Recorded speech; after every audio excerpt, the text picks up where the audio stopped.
क्या हमें gold mutual fund में निवेश करना चाहिए? आज का दिन में ज्यादातर लोगों का मन में यही क्वेश्चन आ रहा है कि गोल्ड म्यूचुअल फंड में निवेश करना चाहिए कि नहीं। यहाँ पे इस वीडियो में हम ये क्वेश्चन को डिटेल में जानेंगे और भी एक्स्ट्रा हम थोड़ा सा जानेंगे गोल्ड में हिस्ट्रिकली आपको क्या रिटर्न निकाल के दिया है। फ्रॉम 1981 से लेके भी हम एनुअलाइज्ड रिटर्न देखेंगे। पूरा डेटा निर्भर तथ्य के ऊपर ये वीडियो बना हुआ है। आप लोग जरूर इस वीडियो को एंड तक जरूर देखिएगा। लेकिन मैं एक बात क्लियर करना चाहता हूं, यहाँ पे मैं गोल्ड म्यूचुअल फंड में निवेश करने के लिए चाहिए या नहीं, या फिर चाहिए तो किन किन बातों के विषय में हमें ध्यान देना चाहिए उसके बारे में जानेंगे। लेकिन देखिए, गोल्ड म्यूचुअल फंड में निवेश और गोल्ड में निवेश डिफरेंट बात है। गोल्ड में हमारा जो ज्वेलरी वगैरह होता है, जो हम ओकेशन में खरीदते हैं, कुछ धनतेरस के दिन, दीपावली के टाइम खरीदते हैं, वो एक सेपरेट चीज है। वो हमें करना चाहिए या नहीं ये तो आपके खुद के ऊपर डिपेंड करता है। लेकिन गोल्ड में निवेश एज अ इन्वेस्टमेंट वो हमें करना चाहिए क्या नहीं, या फिर कौन सा विषय में हमें ध्यान देना है, वो सब के बारे में इस वीडियो में आप लोगों को जानकारी दिया जाएगा। नमस्कार दोस्तों, मैं हूं संजय और आप देख रहे हैं आपका चैनल संजय टॉक्स। जो लोग भी चैनल में न्यू है, नीचे जो रेड कलर का सब्सक्राइब बटन है उसको क्लिक कीजिए और पास में जो घंटी बटन है उसको भी क्लिक कीजिए, ताकि मैं जब भी न्यू वीडियो अपलोड करूं वो आप लोगों के पास पहुंच जाए। तो चलिए शुरू करते हैं। तो देखिए, इकोनॉमी में जब भी कुछ डामाडोल परिस्थिति आता है तब हम देखते हैं कि गोल्ड के प्राइस बहुत हाई हो जाता है, और तब कहीं ना कहीं अब टीवी चैनल, मीडिया, न्यूज़पेपर सभी जगह में सुनेंगे कि गोल्ड में निवेश करना चाहिए, गोल्ड तो बहुत अच्छा परफॉर्म करेगा, और हम लोग कहीं ना कहीं कभी ना कभी टॉप में फंस जाता है, टॉप में हम इन्वेस्ट कर देते हैं। लेकिन हमें गोल्ड में निवेश करना है कि नहीं, उसके लिए हमें तो पहले जानना है कि गोल्ड में निवेश करके हम कितना रिटर्न एक्सपेक्ट कर सकते हैं। हम अगर उसका एक ईयर का रिटर्न देख के उसमें आ जाए तो कहीं ना कहीं हम गलती कर बैठ सकते हैं। तो यहाँ पे मैं आप लोगों के सामने पूरा रिटर्न, एनुअलाइज्ड रिटर्न, हर साल एनुअलाइज्ड जो गोल्ड म्यूचुअल फंड में दिया है, गोल्ड ने दिया है, उसको हम लिखेंगे। उसके बाद मैं आपके साथ डिस्कस करूंगा। तो देखिए, एक ईयर में अगर आप एनुअलाइज्ड रिटर्न देखेंगे तो वो दिया है 46%। जी हाँ, ये थोड़ा सा चौंकने वाला विषय है। 46% एनुअलाइज्ड रिटर्न एक साल में गोल्ड ने दिया है। लास्ट 1 ईयर में आप जानते हैं गोल्ड ने बहुत रैली दिखाया, तो 46%, लगभग 50% उसमें बढ़ोतरी आया है उसका प्राइस में। लेकिन वहां ही अगर हम 7 इयर्स में देखेंगे कि 7 साल में एनुअलाइज्ड रिटर्न उसका कितना है, तो हम देखेंगे 7 साल में उसका एनुअलाइज्ड रिटर्न है 8.6%। 8.6।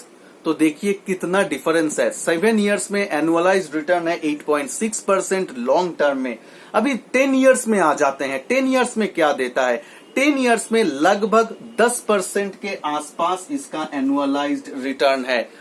9.9, 10, 10.1 ऐसा। तो 10% के आसपास इसका एनुअलाइज्ड रिटर्न है।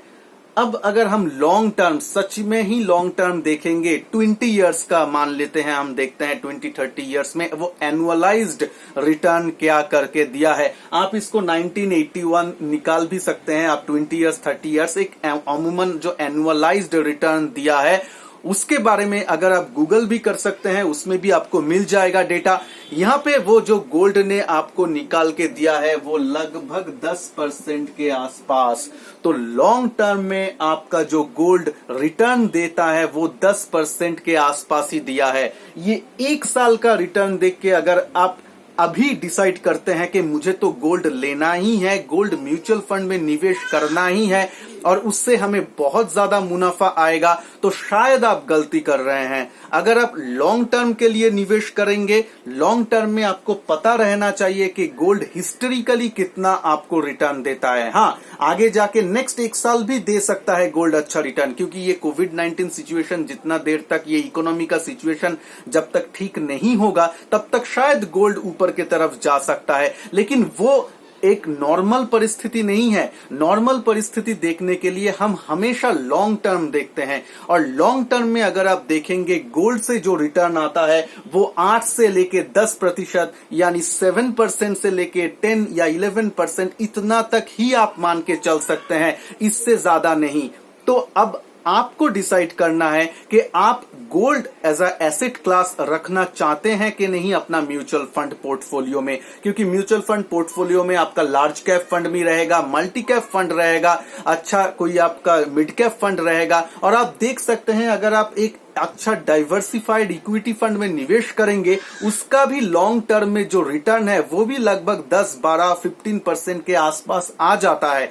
तो ऐसा नहीं है कि गोल्ड में हमें कूदना ही है, लेना ही है, ऐसा कुछ कंपेलिंग बाई नहीं है। अगर आप 1 साल का रिटर्न देख के करें तो आप शायद गलती कर सकते हैं, लेकिन अगर आप पोर्टफोलियो में एक डाइवर्सिफिकेशन चाहते हैं, आपके पास ऑलरेडी इक्विटी फंड, डेब्ट फंड का एक अच्छा पोर्टफोलियो बना हुआ है, आप उसमें गोल्ड म्यूचुअल फंड में थोड़ा सा एक्सपोजर रखना चाहते हैं, तो आप आराम से वो कर सकते हैं। उस समय आपका जो ओवरऑल पोर्टफोलियो है उसका 5% से ज्यादा आप गोल्ड फंड में मत निवेशित रहें। ये मेरा पर्सनल ओपिनियन है। अब आप आपके रिस्क टॉलरेंस के हिसाब से, आपका जो गोल है उसके हिसाब से आप ये चेंज कर सकते हैं, लेकिन मैं जो फॉलो करता हूं 5% से ज्यादा गोल्ड फंड में निवेश करना उतना लॉन्ग टर्म में देखा नहीं गया है। अगर हम पास्ट हिस्ट्री देखें तो अभी अगर आप गोल्ड फंड में निवेश करना ही चाहते हैं तो क्वेश्चन आएगा शायद को मेरा कमेंट बॉक्स में कि कौन सा गोल्ड फंड अच्छा है।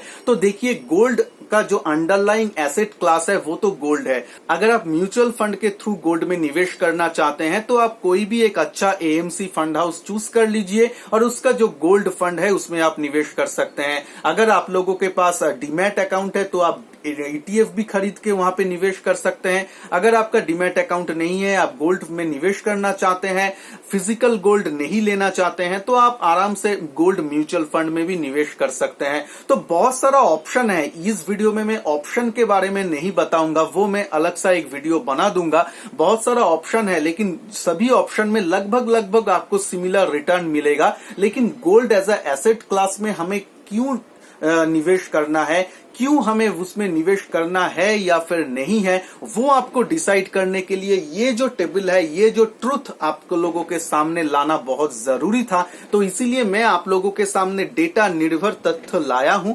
आप इसको देखिए, समझिए और उसके बाद अपना जो रिस्क टॉलरेंस क्षमता है, अपना जो गोल है, अपना जो फैमिली लायबिलिटीज है, उसके हिसाब से खुद डिसीजन लीजिए कि आप पोर्टफोलियो में गोल्ड फंड को रखना चाहते हैं या नहीं। अगर हाँ तो कितना प्रतिशत रखना चाहते हैं, ये पर्सन टू पर्सन वेरी करेगा। लेकिन मेरे काम था कि आपको ये ट्रुथ बताने के लिए कि देखिए, 1 साल का रिटर्न अगर आप देखेंगे, ये देख के आप इसमें मत आइए। और अगर आप ये 1 साल का रिटर्न यहां से निकाल देते हैं कि 1 साल में तो 50% जंप कर गया, इसीलिए एनुअलाइज्ड रिटर्न हर साल का बढ़ गया है। अगर आप 1 साल का ये रिटर्न निकाल देंगे तो गोल्ड में जो रिटर्न है वो यहाँ पे भी 5%, 6%, 8% के आसपास, ये तब 10% नहीं रहेगा, इससे कम हो जाएगा।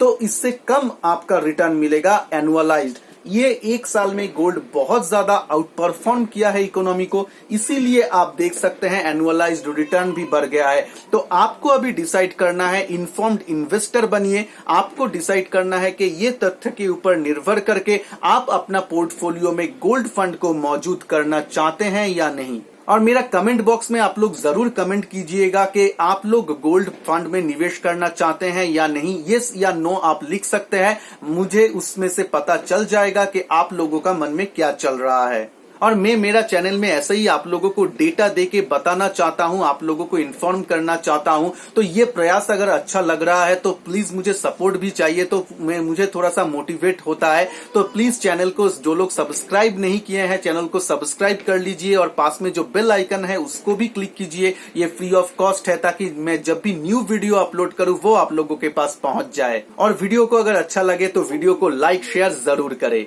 तो चलिए मिलते हैं नेक्स्ट और एक एक्साइटिंग वीडियो में। तब तक के लिए जय हिंद, वंदे मातरम।